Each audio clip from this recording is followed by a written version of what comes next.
All right, let's kick things off. Today, we're diving into something that sounds simple, but is surprisingly deep. Mindfulness as a scientific method for stress reduction. Yeah, and it's more than just sit down and breathe. This stuff is backed by science now, right?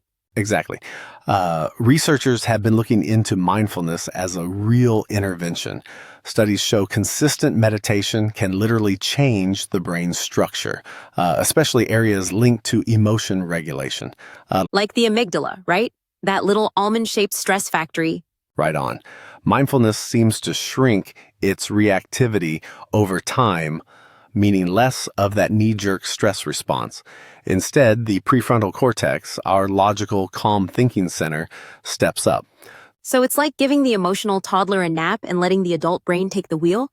That's a disturbingly accurate analogy. And techniques like body scan meditations or breath awareness aren't just fluffy stuff. They directly engage attention control. I've tried the body scan. I always fall asleep, though. That's actually common. But even dozing off, you're training interoception, your awareness of what's happening in your body. Interoception, huh? Fancy word for knowing when I'm tense and pretending not to be. Ha! Basically, it's part of how mindfulness helps people recognize their stress early and respond skillfully instead of just reacting. Okay, but let's talk numbers. What do studies actually say about results? Good point. One randomized trial from Massachusetts General showed an 8-week mindfulness course reduced anxiety levels by over 30%. Brain scans even showed increased gray matter density. Wait, more gray matter? That's wild, like mental weightlifting.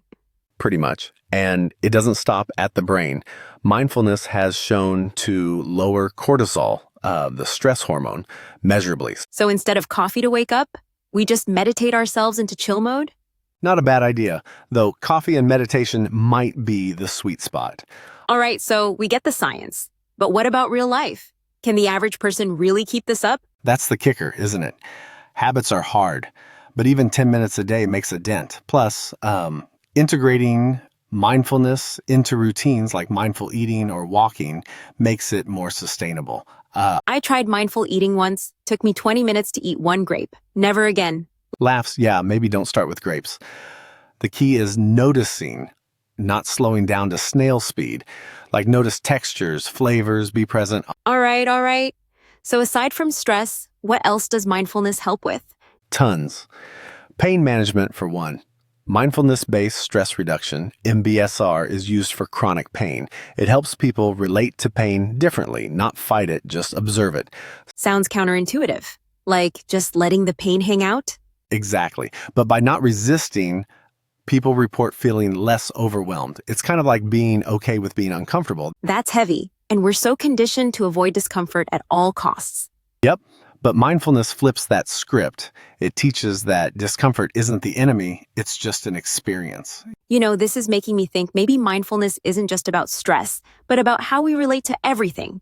100%. It shifts our relationship to thoughts, emotions, and sensations. Instead of identifying with them, we observe them. So, I'm anxious becomes I'm noticing anxiety. Boom. That subtle shift rewires everything.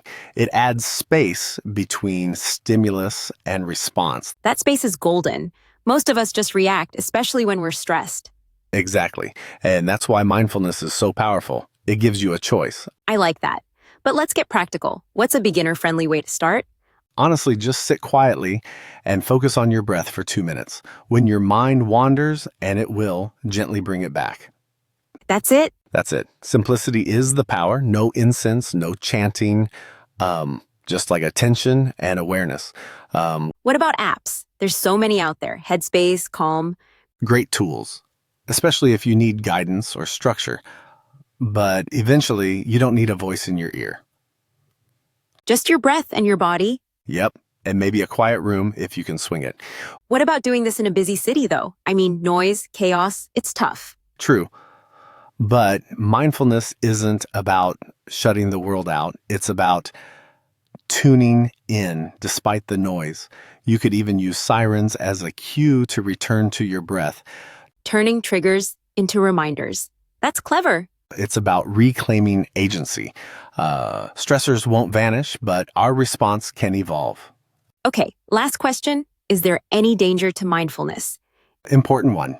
For most people, it's safe. But those with trauma history should approach with care. It can bring up buried stuff. Professional guidance helps in those cases. So respect the practice. Don't force it.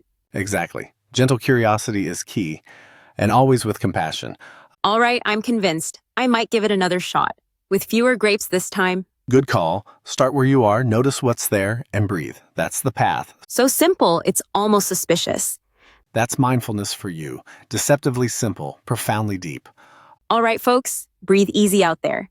See you next time. Stay curious and stay present.